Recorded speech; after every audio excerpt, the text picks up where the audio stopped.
Well, first of all, I'm really proud of my team, and I'm really happy for them. I thought we were incredibly tough tonight against a really good basketball team. Louisville has played as tough a schedule maybe as anyone in the country so far this year, and they've beaten those, some of those teams.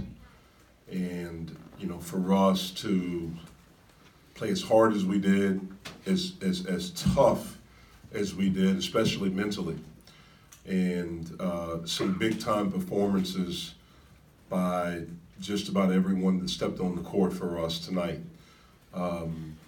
Really proud of them, really happy for them. These guys are fighting, and one of the things that they are learning how to do is you're learning that in order to win, you have to invest more.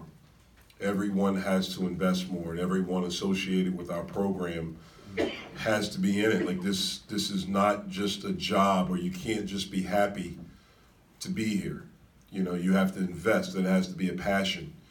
And I thought tonight for us to win, after talking about that for the past couple of days, it was a little bit of poetic justice for us. So again, really proud of them. I thought Ardis Toney's defense on Nwora all game was big time, and we wanted to have an awareness for him. He's as improved as any guy in this league, and we did an amazing job on him. Tonight, I thought McGowan's was incredible, especially in the first half and the start of the second, and he picked the spots from there. I thought Xavier had a really good second half in overtime. And then Terrell Brown was incredible. He went through a stretch there, probably like 4 or 5 minute stretch where he was catching and dunking. He was going through contact. He wanted the ball. We hit him. He was making decisive moves. He was blocking shots. So, again, a big-time performance. I thought Cam Davis's defense in the first half, coming in, knocking in a corner three. Jared being the voice for us out there and, keeping us grounded, keeping us calm a little bit. Kenna's ball screen and roll there late in the second half, and his catch and finish was big time. So, again, a lot of great things for us, and I'm really proud of my team and happy for them. Jeff, does it mean anything more to you to get your first ACC win? No, it doesn't. For me, I had my time as a player. I've actually coached some games in this league as an associate head coach, Coach 9. I'm just happy that Pitt, our students, our crowd was amazing again tonight, and for them to experience an ACC win again when it's been so long. I think it's 672 days. And, for this program, the fans, the people that support it, that love it, our Oakland Zoo, especially the sophomores, who haven't experienced a win in the ACC, and our players mainly, I'm happy for them. And it's a great lesson for our guys. And again, I think it's ironic what we've been talking about the past 2 days of investing more time, studying, understanding tendencies, sleep, rest, hydration, eating, all these things, extra work, taking care of your body, showing up to get treatment, all these things. In order to win in this league, you have to do those things. And that's what the really good teams and the really good programs do. And we're trying to become that again. And so we have to understand, we have to learn that. We have to teach them that. And it's great that, we have some willing listeners. Did you feel like you had an advantage? You could get by them with some dribble penetration? Well, we feel like that is an advantage for us. That's a strength of ours. And so, we're going to try to do some ball screen things and try to get some movement. I feel like Xavier and Trey have the ability to beat people off the bounce. And it puts a lot of pressure at times on the defense of what they want to do as far as their ball screen coverage. And I thought we made some good reads. I thought Trey was very aggressive in the first half out of it. They switched their ball screen coverage. They were switching in the first half, and we were able to take advantage of the switch. And we were able to make some shots. We were able to make some threes. And Trey was dynamic off of it. In the second half, they switched. They started blacking, which is a hard hedge. And at that moment when that happened, we switched. What we did, we just put X in it then. We put Xavier in it. He's a little bit better at that. When they start doing that, he can make reads out of it a little bit better, and he took advantage of that. And so, again, with those two guys, we think we have a chance, and then what that does, hopefully, is it gets people playing in closeouts. And then that's where Malik can drive. That's where Jared can drive, or Cameron, or Audis, those guys that are on the perimeter. And then we've tried to work with our big guys on rolling hard, putting pressure on the rim, catching, finishing, and doing that, and we were able to do that tonight. Jeff, there were several times, they would make a surge, and instead of calling timeout, you would sort of make them play through it, even at the end of regulation. Instead of calling timeout, ran your stuff. Are you trying to get them to learn? Maybe saying, guys, go out there and just kind of learn it yourself. No, it's just a feel of the game. We knew they would make runs. I was proud because we responded every time. They cut it to 5, we got it back to 10, and they went on a run there at the end. And I second-guessed myself at the end of regulation. I knew if I called timeout, I knew they were going to go to the 1-3-1. And I didn't trust us in that moment to handle it right. And that's why I didn't call timeout in that situation. In hindsight, I wish I would have. So we could have we didn't even get a shot off. Trey should have shot it, but instead he tried to put it on the floor and drive it.